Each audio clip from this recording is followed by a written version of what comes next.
E o nosso quadro Café com a Comunidade tem o apoio de Farmácia São Luís. São 2 farmácias no centro de Santa Helena. Mazoquim Rede Construcia com a Super Roleta da Sorte. Super Itaipu e Super Santa Helena. Neste final de semana tem frango assado, hein? Posto de gasolina do Lago. Oficina do Relógio e Ótica. Barato Mania, mania de vender barato. Pró Saúde, lembrando, hoje às 10 horas nós temos o nosso Momento Pró Saúde. Kaká Comunicação Visual, Sorveteria Cremoso, CFC Rota Oeste e JC Transações Imobiliárias.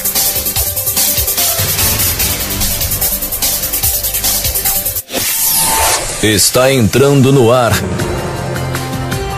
o quadro Café com a Comunidade. Primeiramente, bom dia, prefeito Jussi. Bom dia, Andréia. Bom dia, ouvintes da Liberdade FM. Prefeito, nesta semana nós tivemos aí o anúncio da nova secretária de Saúde. O porquê da escolha desta pessoa para compor o secretariado? Bem, nós havíamos conversado com a Marli ainda já no ano passado, né, para que ela pudesse compor o quadro aí e fazer um trabalho que a gente precisasse que fosse feito com a equipe de governo, com a equipe de servidores e também com aquilo que tem de conhecimento desde quando secretária aqui em Santa Helena, de 2000 até 2004, né? Antes disso também em outras atividades, transporte, também no legislativo, né? Tem um conhecimento profundo da atividade. Depois disso ela foi para trabalhar numa empresa grande, com trabalho de consultoria, de motivação, um trabalho muito forte, com um resultado muito bom. Fez alguns trabalhos aqui em Santa Helena, acompanhei alguns dos trabalhos que ela fez também fora daqui de Santa Helena. Foi diretora de saúde em Maringá, diretora do hospital municipal também lá. Tem uma relação política muito forte na esfera estadual e federal também, que possibilita que a gente consiga alguns encaminhamentos daquilo que é necessidade do nosso povo e também parceria com programas de governo que nós temos que podemos implementar aqui em Santa Helena. Naquele momento não foi possível, dado aos compromissos também que ela tinha, e agora sinalizou que talvez pudesse compor. Então entendemos que era o momento, conversamos bastante com muita gente a respeito disso, para procurar sentir aquilo também que fosse de impacto, muito embora o resultado do trabalho que ela pudesse desenvolver, nós sabíamos como seria, né? E a proposta nunca foi ter a Márcia na condição de secretária, quer seja de saúde ou qualquer que fosse a pasta para ela desenvolver. Houve uma necessidade para que ela pudesse ajudar, não ajudar simplesmente o Jussi, né? Claro que também a mim, porque a carga estava muito pesada, né? Muito embora saindo de casa também, a carga de lá acaba sobrecarregando um pouco também, né? E ela acabou aceitando o desafio de fazer esse trabalho em favor do povo de Santa Helena. Tanto é que você pôde observar o resultado disso. A Tere fez um trabalho muito bom enquanto secretária, técnico, ajustou muita coisa, mas estava com problema com relação à equipe, com alguns fragmentos que tinha na Secretaria de Saúde, né? Continua trabalhando, fazendo, ajudando, parceira do município de Santa Helena. Então, tiro meu chapéu para aquilo que a Tere fez, aquilo que ela está fazendo. E a Márcia, na Secretaria de Saúde, colocou o coração à frente de tudo, né? Aquilo que as pessoas procuravam, fazer com que os servidores se importassem com as pessoas, colocar-se no lugar do outro, procurar entender quais são os problemas. Hoje não era 5 horas da manhã, o telefone dela tocando, paciente que tinha um determinado problema, prontamente levantou, atendeu, fez o que fosse possível naquele momento, né? E assim vai. Então, uma dedicação, uma doação muito forte, intensa. E as pessoas entendendo que quem procura pela Secretaria de Saúde, quer seja uma unidade, quer seja na Secretaria, no pronto, ou qualquer lugar que seja, é porque tem algum problema, ou está com algum problema. E essa pessoa precisa ser bem recebida, precisa ser amparada. Então, esse foi o tom que a Márcia procurou dar na Secretaria de Saúde, e graças a Deus a gente sentiu que teve um avanço muito positivo, muito forte nesse aspecto, né? Mas também era um momento quando a Marli sinalizou positivamente que viria, que ela viesse para cá de fato, para continuar esse trabalho e implementar algumas atividades aí que nós precisamos que seja implementada. E muita coisa evoluiu. Na semana que vem nós temos uma conversa em Toledo, para que a gente possa também ter aqui em Santa Helena um centro de imagens, né? Um mamógrafo já está aqui, pelo que eu tenho conhecimento. As mamografias daqui uns dias passam a ser feitas aqui em Santa Helena, não vai mais haver necessidade de deslocamento, um pedido muito forte que as mulheres pediam já há um bom tempo. Não é fácil conseguir fazer com que esses exames sejam feitos aqui, pelo custo que ele gera, pelo custo do equipamento, pelo profissional profissional que tem que ter, e outras imagens também, aí que serão feitas com equipamento com tecnologia de ponta, né? Com imagem digital, inclusive, né? Então, equipamentos de raio-x, estamos trabalhando para que tenhamos também tomografia e ultrassonografia. Isso já é uma segunda conversa, para um segundo momento, mas na semana que vem nós temos uma conversa com uma equipe, com uma empresa que está no ramo de atividade muito forte, que tem serviços que serão prestados aqui em Santa Helena, e várias outras atividades que foram implementadas aí quando da estada na secretaria, principalmente com o comprometimento da equipe e também a recepção das pessoas quando procuram pelo serviço. Dá picos aí de quase 500 pessoas, claro que não é todo dia, né, que procuram só na Secretaria Municipal de Saúde, mas a média é mais de 300 pessoas por dia que procuram, e a equipe lá, graças a Deus, está comprometida, atendendo, recebendo. Se veja o quadro que nós temos lá, é atender esse volume de pessoas todo santo dia aí que procuram por alguma coisa. E a Marli tem plena condição de fazer esse trabalho e de implementar outras medidas aí que sejam necessárias para o município e para o nosso povo. O porquê? Qual é a motivação de Marli Regina deixar o cargo de diretora de um hospital municipal para assumir a Secretaria de Saúde? A família da Marli é toda ela daqui. O carro dela é emplacado em Santa Helena, a casa dela é daqui de Santa Helena, a mãe mora aqui, o pai mora aqui, irmãos. Então a família dela, filhos, netos, todos são de Santa Helena. E sempre houve um desejo, nunca houve a vontade de sair, mas houve uma necessidade momentânea, também propostas, e fez com que ela fosse buscar outros ares, né? Então agora ela sentiu também que é o momento de voltar, e volta com uma bagagem extraordinária, né? Então há também uma vontade de ficar próximo daquilo que são os familiares. Então acho que isso foi uma motivação muito forte que fez com que ela voltasse para Santa Helena, para fazer aquilo que é também o sonho dela, que ficou às vezes não terminou, né? Com aquilo que é a proposta da Secretaria Municipal de Saúde. E qual será o futuro de Márcia Sotoriva? Ela é pré-candidata a vereadora? Não, é candidata nem a vereadora, a vice-prefeita, a prefeita, em absolutamente nada. Tanto é que ela não saiu da secretaria ainda. Isso foi uma condição que nós mesmos colocamos, pelo pedido dela própria também, para que não houvesse essa conotação. O que tem acontecido em Santa Helena, como historicamente acontece nos outros anos, né? Mas é por um mesmo grupo de pessoas que historicamente faz isso, né? Nós deixamos sempre muito bem claro que ela não seria candidata. Ela só vai deixar a pasta na segunda ou na terça-feira, possivelmente de segunda para terça-feira. Num desses 2 dias deve deixar a pasta da secretaria, justamente para que não tenha nenhuma possibilidade de alguém cogitar que ela possa ser candidata. Se ela fosse ser candidata, ela teria que ter saído, ou teria que sair no máximo hoje, né? Mas hoje nem tem publicação mais de diário, não tem ato administrativo, poderia até ter, mas não vai ter. Então ela vai sair na segunda ou na terça-feira, justamente para que as mentiras que estão sendo ditas com relação à candidatura dela caiam por terra, como todas as outras que têm sido ditas e têm caído, graças a Deus e graças ao entendimento das pessoas. Nós sabemos aí que alguns secretários deixaram a pasta. Já foram pensados possíveis nomes para substituir João Noal, Tânia Maffini e Paulo Vazata, já que estes são possíveis pré-candidatos? Sim, nós tivemos algumas conversas com algumas pessoas que compõem o quadro, com os próprios secretários, mas não chegou-se a nenhum nome ainda, não tem nenhuma proposta de absolutamente ninguém. Houveram alguns convites, sim, para algumas pessoas, então tem algumas possibilidades, mas não tem nenhum comprometimento, e também não tem compromisso de nenhum partido que possa vir a compor com o governo, como está vindo, né? Nós temos aí hoje 14 partidos já definidos que compõem aí um conjunto para uma disputa eleitoral.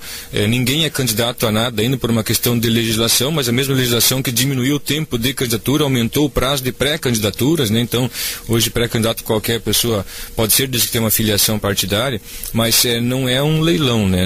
Isso não é um negócio. Nunca transformamos a gestão em negócio. E agora não seria diferente, né? Então, os partidos que estão vindo para compor em nome de uma proposta de governo, em nome daquilo que é um projeto, né? Não é um negócio. Então não tem nada ainda. Durante a semana nós vamos conversar. É bem possível que alguém da própria equipe comande a pasta nesse período, daqui até o final do ano, ou até quando for necessário isso, que não tenha nenhum tipo de trauma, até porque não tem nenhum tipo de negócio daquilo que é a gestão pública, diferente do que aquilo que tem acontecido no cenário federal, né? Prefeito, e qual é a motivação da ida de Cleusinei Santos da Luz para o PP? Bem, a Cleusa é uma das também que ela tinha uma função gratificada. A legislação não é clara com relação à legislação, com relação à gratificação por exercício de função e o tempo de saída com possível candidatura. Então a Cleusinei é uma pré-candidata à vereadora, é uma liderança, foi muito assediada. Você não faz ideia, você não imagina as propostas que foram feitas absurdas para a Cleusinei, para que ela fosse para um outro partido que não fosse da base de governo, ou ainda para que ficasse no PSL e tentasse causar um clima de turbulência lá, o jogo baixo, o tapetão como é conhecido, né? Mas a Cleusinei, ela veio pro Partido Progressista numa conversa que tivemos com ela, tinha algumas possibilidades, tinha alguns convites de outros partidos também, justamente por aquilo que ela representa, a liderança que ela o potencial que ela tem também em sendo candidata à vereadora, é uma pré-candidata à vereadora, e numa conversa que tivemos das possibilidades que ela tinha, o Partido Progressista é um que oferecia uma melhor condição no momento para ela, que essa questão de partido, gente, é muito relativo. Tem pessoas aí que de vez em quando, qual que é o teu partido mesmo? Fala, o partido não é alguma coisa que tem que ser levado à frente de qualquer coisa. O meu partido, não, gente, pelo amor de Deus, o que importa são as pessoas. Claro que o partido pelo qual você está afiliado precisa oferecer a condição de candidatura e também de eleição. E o PSL tem o vereador-presidente, Valdonir, que é o presidente do partido, é o presidente do Legislativo, né? E é um pré-candidato também a vereador. Até então tinha uma vontade de ser candidato a vice-prefeito, tem potencial, como tantas outras e muitas outras pessoas também o têm, mas é o momento dele, pela composição que nós temos. O Margon é nosso parceiro de gestão e também é o pré-candidato a vice-prefeito na majoritária. Então o PSL está fazendo de tudo para viabilizar essa uma pré-candidatura, né? Para viabilizar uma possível candidatura e eleição do vereador-presidente do Valdonir. Então deve concentrar esforços nisso, né? Aí dificultaria essa situação para a Cleusinei, mas sem trauma, sem confusão, sem conflito. Os moradores do bairro Progresso perguntaram sobre o campinho que estava saindo no bairro. Ele será terminado? Como fica a situação daquele local? Estava lá hoje, André. Agora pela manhã eu vim mais cedo, passei em alguns lugares, passei no Sol Nascente, passei lá em cima também no Alto Alegre. Ontem tivemos um ato lá onde a associação fez a entrega das escrituras, todo mundo lá com o seu registro, com sua escritura, com o seu documento daquilo que era um loteamento completamente irregular, todo mundo com um certo risco aí de poder perder aquilo que tinha de patrimônio, que tinha conquistado ao longo do tempo com o suor. E quem conhece aquele povo lá sabe que as pessoas suaram muito para ter o seu espaço, o seu lote e a sua casa que tem lá. E fui também lá no Progresso, dando uma olhada lá como se daria melhor para fazer o campinho. Então nós vamos começar dentro de 15 dias, mexer naquele campinho. E a proposta lá é que tenha pelo menos dois espaços pelo declive do terreno que é. Fazer um único, um maior, não ficaria legal, né? E a criançada lá joga pelo espaço que tem, vai dar um tamanho legal. Então a ideia é fazer dois espaços lá, deixar aquele que tem lá, mesmo que sendo de terra, para a criançada continuar brincando, e criar um no lado lá com plantio de grama e tudo mais. Depois o outro, a discussão com a comunidade, se é grama ou até areia, para que possam brincar também em outras atividades. Mas já dentro de 10 dias começam os serviços lá.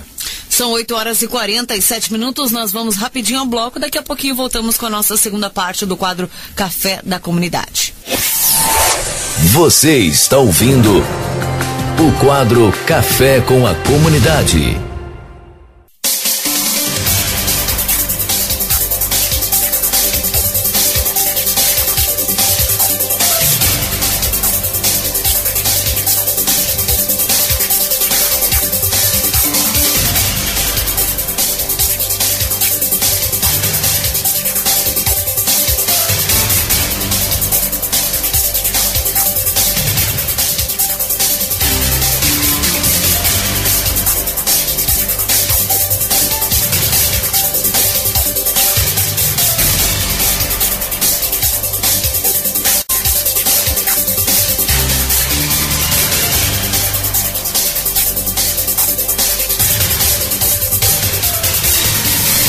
São 8h49.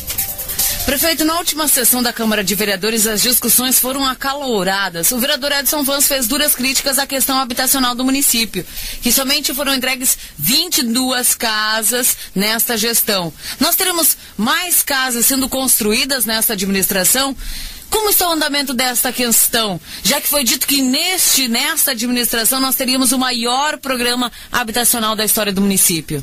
E temos, André, o que eu fico um pouco intrigado é com uma pessoa que não moveu uma palha sequer para que o programa acontecesse. Até então tinha uma postura com relação ao comportamento político, com relação à composição. Agora mudou completamente de ideia. Isso para mim perde respeito, perde credibilidade, perde confiança. E se fosse só essa inverdade que tivesse sido dita pelo vereador, tudo bem, talvez tivesse sido apenas um momento, né? Mas não é só isso que tem sido dito como inverdade. Como é o caso da Rua Paraguai, ele estava à frente da pasta lá que podia ter aberto uma discussão, não o fez. A discussão do Parque 4, que segundo ele também estava tudo pronto, não é verdade. A situação do Parque 5, a situação dos terrenos que foram para a habitação, que ele havia dito que todos eles estavam prontos, preparados para que tivesse feito, e nós não fizemos praticamente nada com relação a isso. As 22 que foram entregues, tivemos que refazer tudo aquilo que estava lá no Natureza, absolutamente tudo, gente.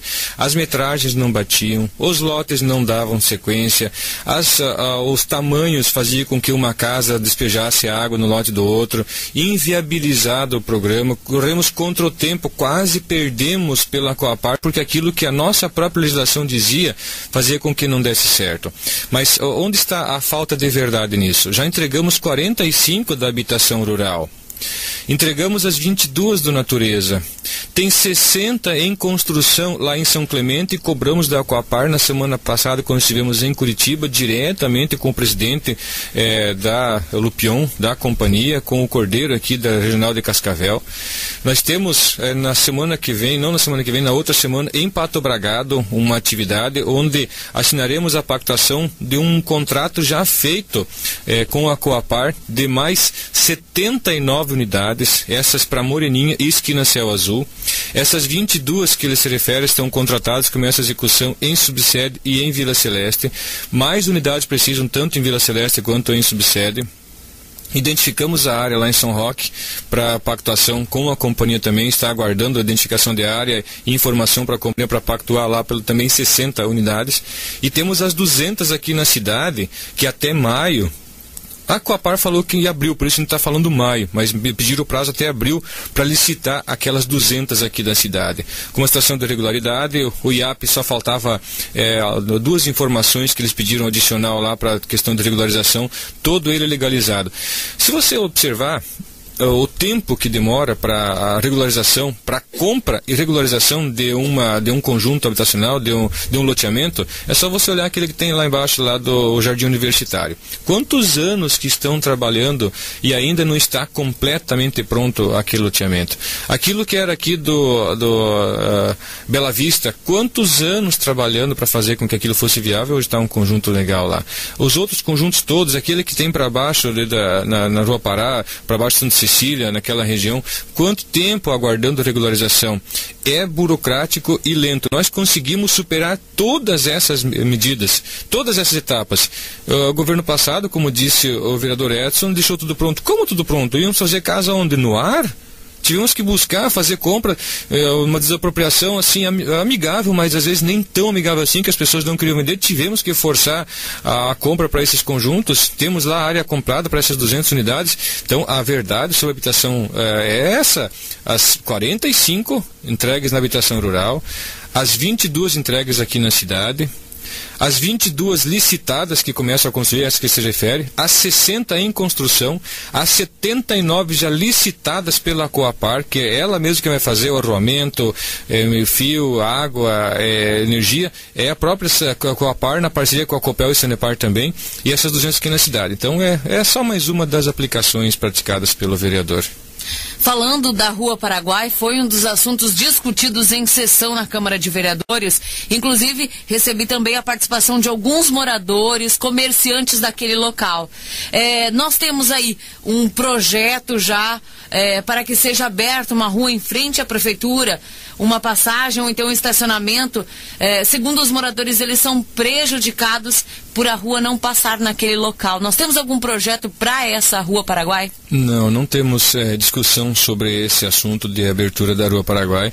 Eu acho que ele pode ser pautado sim, como deve, qualquer posição ou solicitação, ela precisa ser considerada, porém, a prefeitura, ele é um patrimônio, aquele espaço, a praça, é um patrimônio do município de Santa Helena. Eu acho que a discussão, ela deve se dar com todos os interessados, quer seja a associação comercial, os comerciantes que tem naquela altura ali, com possibilidade de abertura da Rua Paraguai, para a gente chegar no entendimento. Eu, sinceramente, a opinião pessoal, não vejo com bons olhos a abertura da Rua Paraguai para isso. Talvez criar uma alternativa, sim, isso seja possível criar uma alternativa com aquela própria rua que é muito usada para estacionamento na lateral entre Câmara e Prefeitura, talvez seja uma possibilidade, mas abrir a Rua Paraguai em frente à Prefeitura, eu acho que vale a pena abrir uma discussão sobre o tema, né? Não tem nada pautado, e se alguém disse, ou mesmo que o vereador tenha dito que alguma vez foi estudado para isso, não tem verdade, não tem nenhum registro de absolutamente nada disso. Então, não houve. Cabe uma discussão, sim. Cabe também uma discussão sobre a Baixada Amarela. Fui procurada por alguns moradores da Baixada Amarela nesta semana para saber se nós temos algum projeto de mudança do trevo, que hoje está na Rua Paraguai, e passar pela Avenida Brasil, para melhorar o fluxo de carros pequenos na região da Baixada Amarela. Os comerciantes daquele local reclamam que sofrem muito com isso. Nós temos algum projeto para a mudança desse trevo? Devemos ter uma audiência na Baixada Amarela nos próximos dias. A Sunivete, o Gilmar e o vereador Aldemir ficaram encarregados de organizar uma audiência com a comunidade, com o bairro Baixada Amarela, para algumas melhorias. A discussão que se deu foi com base naquilo que é a praça, lá o complexo esportivo na Praça do Redondo, né? Algumas solicitações para que tivesse a abertura da Avenida Brasil, que tivesse continuidade. Isso inviabilizaria qualquer proposta de construção lá de complexo esportivo e teria conotação de praça e muito risco, né? Então, eu acho que ficou bom aquele espaço no Redondo, vai haver um bom complexo, por as pessoas com quem nós conversamos.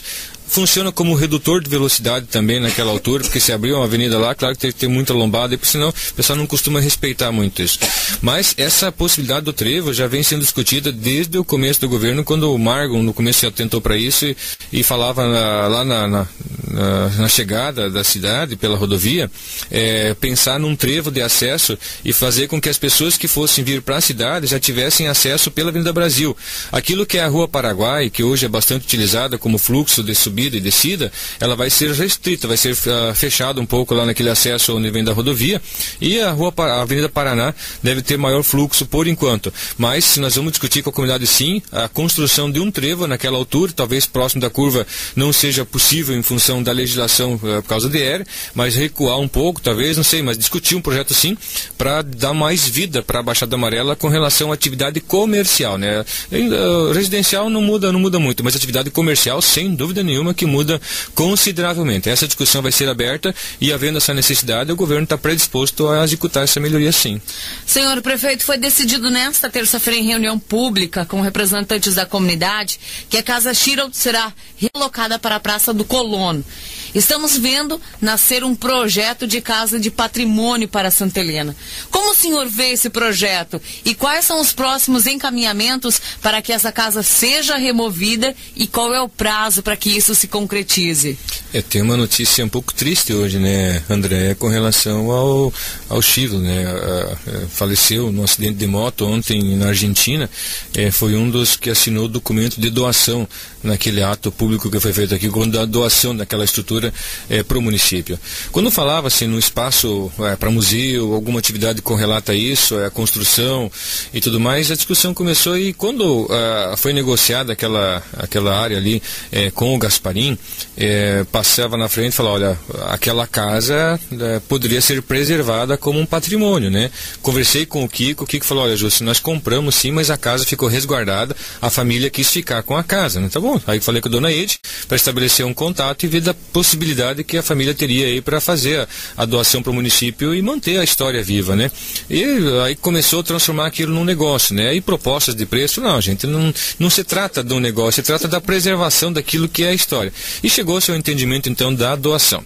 havia uma necessidade de tirar quase que imediata em função dos negócios da família Gasparim, e depois numa conversa os negócios também mudaram um pouco daquilo que seria a proposta de construção em outra área, ampliação naquilo que é aquele espaço com uma situação mais futura. Então isso acabou nos dando mais tempo para abrir uma discussão maior de qual seria o melhor local para ela ser colocada e qual seria a verdadeira finalidade da Casa Chiro, né? Aí várias propostas, umas mirabolantes, outras interessantes, outras com um custo muito elevado, e agora chegou-se ao entendimento então que a Praça do Colono, pelo contexto histórico, por aquilo que representa a Praça do Colono também, a Casa Chiro poderia compor dentro de um projeto de ambiente, é claro, onde tivesse a história contada viva também pelos colonos desbravadores que fizeram com que o município de Santa Helena seja aquilo que é hoje. Então a Praça do Colono foi identificada como local para isso. Inicialmente pensava, mas tem um hospital perto lá, barulho, mas espera aí, não é um lugar de barulho, muito pelo contrário, é um espaço cultural, um espaço de memória, um espaço histórico,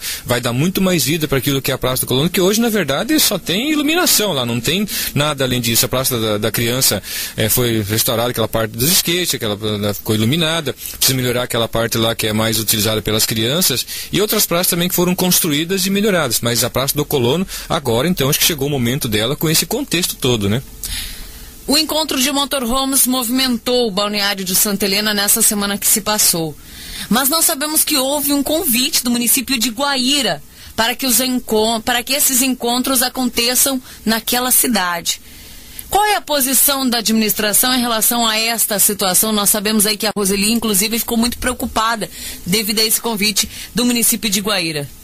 André, tem algumas pessoas que vêm com motorhomes, eles vêm também pensando no turismo, tem essa questão do Paraguai também, acabam utilizando-se para fazer compras, muito embora o serviço nosso aqui, do pessoal que tem as vans, que fazem transporte, que vai e volta para Cataratas, que vai para o Paraguai e tudo mais, faz com que eles tenham comodidade para isso.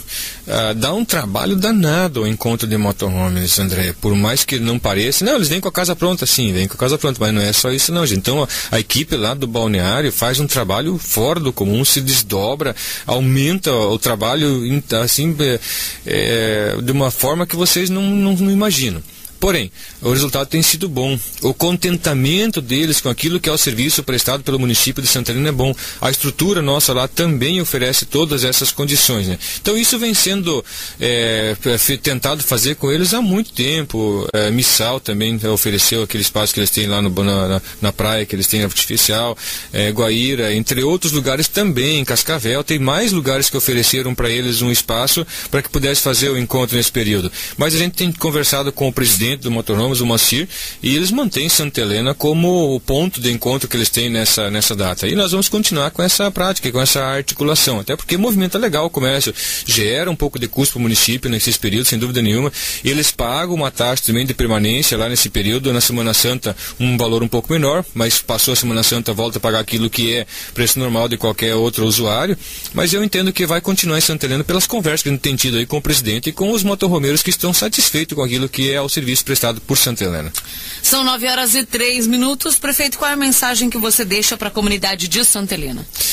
Bem, André, eu tenho sido bastante cobrado aí pelos garis. Na verdade, o pessoal que faz a coleta do material do lixo orgânico falou, Jussi, cara, nós trabalhamos cedo, trabalhamos sábado, trabalhamos domingo, às vezes, domingo também, feriado e tal, e, cara, nós existimos, né? Então, a galera aí que faz essa recolha, principalmente o Pico, que é uma figuraça, né? Como os servidores todos, gente, hoje encontrei cedinho com um caminhão para a estrada, veículo para a estrada, ônibus também levando pacientes nossos para fazer tratamento, atendimento. Então, graças a Deus, tem uma equipe legal aí. É toda a equipe? Não é toda a equipe, mas graças a Deus tá legal. Então, a todas essas pessoas que trabalham, que se dedicam, que se doam, que fazem, o nosso muito obrigado. Hoje nós temos também inauguração lá em São Roque da quadra coberta, é um mini ginásio, na verdade, foi R$500 mil, mais de R$500 mil de recurso federal. Falta pagar ainda 80 e poucos mil reais por parte do governo, mas o restante já todo ele veio, são mais de R$400 mil que já veio do governo federal para pagar aquela obra. Então hoje vai ter a inauguração daquele espaço lá, né? Aí já foi feito aquele, foi feito na esquina Céu Azul, foi feito lá em Subsede também, boa parte desses recursos federais. Então hoje, a partir das 11h, horas tem essa cerimônia lá em São Roque, né? Daqui a pouco tem reunião com democratas também, tem um encontro com um partido, com um deputado, os partidos se organizando, juntando. Então é um momento que Santa Helena vive até um tanto quanto antecipado, assim, pela a forma como vem acontecendo, um pouco também pela agressividade, pelo tom que tem sido praticado. Nós vamos cuidar e levar isso de uma forma bem tranquila, mas pedir para os cidadãos santalinenses todos que é normal um processo político eleitoral, mas alguns cuidados é interessante ter nesse momento para saber quais são as verdadeiras intenções das pessoas que buscam nesse período, nesse momento, aquilo que historicamente vem sendo feito, né? Então, deixar um grande abraço a todo mundo, agradecer imensamente aquilo que tem sido manifestado. Nós temos feito um monitoramento muito constante, muito presente com aquilo que é a satisfação, com aquilo que é a aprovação de governo, com aquilo que é a manifestação. Eu estou completamente satisfeito, feliz com os resultados. Tem algumas pessoas mentindo muito a esse respeito, continuam com o desafio, que é aquilo que eu fiz já há um bom tempo. Se os números não forem aquele que nós dizemos que é, eu me proponho a fazer, e se for aquilo que é, quem paga, quem fala que não é. E se não for aquilo que eu falo que é, nós pagamos com muito gosto, né? Então, levem com mais verdade as coisas, né, gente? O povo não merece ser enganado da forma como estão tentando fazer. Um grande abraço a todos. São 9h06. Esse foi o nosso quadro Café com a Comunidade deste sábado. Você ouviu Café com a Comunidade.